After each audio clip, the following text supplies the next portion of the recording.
Hi student, आपका welcome है मेरी कोचिंग एचडी कॉमर्स क्लासेस में।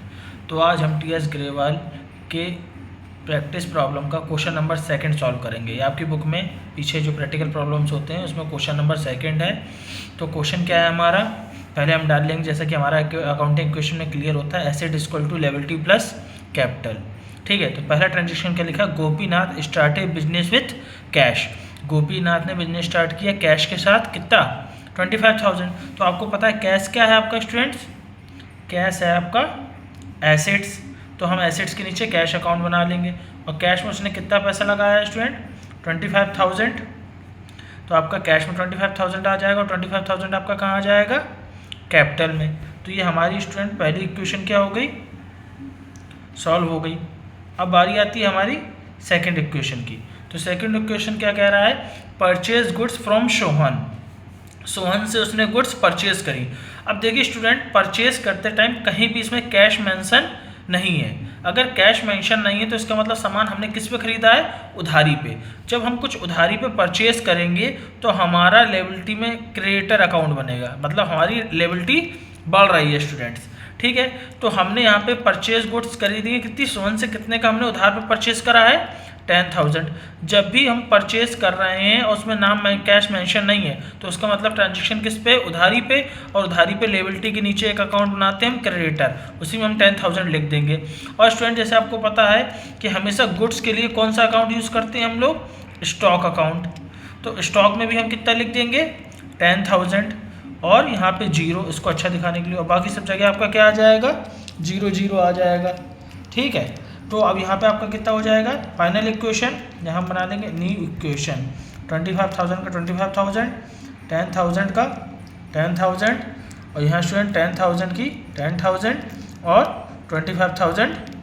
अगर आपको मैच भी करना है तो देखिए 10 + 25 35,000 हो गया और यहाँ कितना हो गया 25 + 10 35,000 हो गया। तो अपना सेकंड पॉइंट क्या हो गया स्टूडेंट, सॉल्व हो गया। आते हैं थर्ड पॉइंट पर, क्या कह रहा है, sold good to Sohan costing 1800 का माल उसने कितने में बेच दिया स्टूडेंट, 1500 का। अब आप देखिए कि उसने दुकान में कितने 1800 का माल कितने में बेचा है स्टूडेंट, 1500 में। तो जब 1800 का माल वो 1500 में बेचेगा तो उसे फ़ायदा होगा कि घाटा होगा। तो ऑब्वियसली आप उसे कहेंगे कि उसे 300 रुपये का क्या होगा स्टूडेंट, घाटा होगा, क्योंकि वो 1800 की चीज़ कितने में बेच रहा है, 1500 में। तो अब जो भी घाटा, अगर जो भी आपका प्रॉफिट या लॉस होगा वो कहाँ पे प्लस या माइनस होगा, कैपिटल में। तो यहाँ पे स्टूडेंट लॉस हुआ है 300 रुपये का, तो 300 रुपये यहाँ क्या हो जाएंगे स्टूडेंट, माइनस। और अगर प्रॉफिट होता तो क्या हो जाता, प्लस हो जाता। अब यहाँ देखिए जो हमने बेचा है वो 1800 में बेचा है, कहीं भी ये मेंशन नहीं है कि हमने कैश में बेचा है। तो इसका मतलब नाम लिखा है तो हमने किस पे बेचा, उधारी पे बेचा है। तो जब हम उधारी पे बेचेंगे तो उसके लिए एक अकाउंट बनाते हैं हम डेप्टर। ठीक स्टूडेंट, जब हम उधारी पे खरीदेंगे तो हम कौन सा अकाउंट बनाएंगे, क्रेडिटर। और जब हम उधारी पे बेचेंगे, मतलब हमसे कोई उधारी पे माल लेके जाएगा तो कौन सा अकाउंट बनाएंगे, डेप्टर। और कहीं अगर ये कैश पे होता तो हम 1800 कैश के नीचे लिख देते, लेकिन यहाँ उसने कैश में नहीं परचेस करी, किस में परचेस करी है, उधारी पे हमने बेचा है। ठीक, तो स्टूडेंट 1800 हमारा कहाँ आ जाएगा, यहाँ आ जाएगा। ठीक, अब स्टूडेंट हमारी दुकान से कितने का माल कम हो गया, 1800 का माल हमारी शॉप से कम हो गया कि नहीं हो गया। अब बताइए, हमारे पास 10,000 का माल था दुकान में, जिसमें से हमारा कितने का 1800 का माल बिक गया। ठीक, 1800 का माल हमने 1500 में बेचा है, तो हमें 300 का क्या हो जाएगा, लॉस। और वो हमको कितने रुपए पे करेगा स्टूडेंट, 1500 रुपीज़ पे करेगा। ठीक, क्योंकि हमने 1800 का माल कितने में बेचा है, 1500 में, तो हमको कितने पे करेगा स्टूडेंट, 1500 रुपीज़। यहाँ पर हम 1500 लिखेंगे और बाकी सब जगह 0।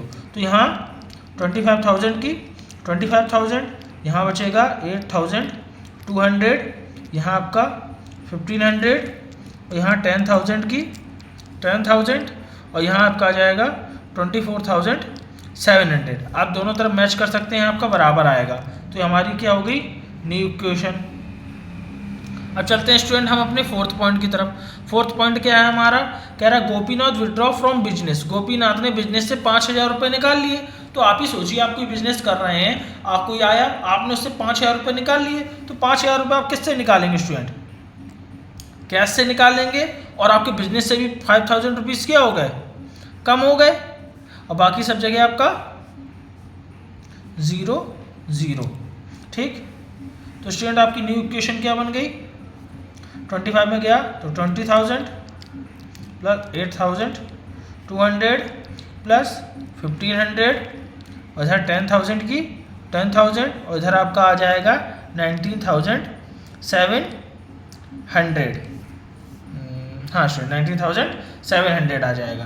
तो आप यहाँ मैच कर सकते हैं, आपकी दोनों साइड के हैं इक्वल है, तो इसका मतलब आपका क्वेश्चन क्या है, बिल्कुल सही है। ठीक, अब मिलते हैं स्टूडेंट अपने नेक्स्ट वीडियो में जिसमें हम क्वेश्चन नंबर 3 सॉल्व करेंगे। और आपके लिए मोस्ट इंपॉर्टेंट चीज़, मैं आपको एग्जाम से पहले आपके इंपॉर्टेंट क्वेश्चन आपको बता दूंगा इसी चैनल पे या मेरे इंस्टाग्राम पे।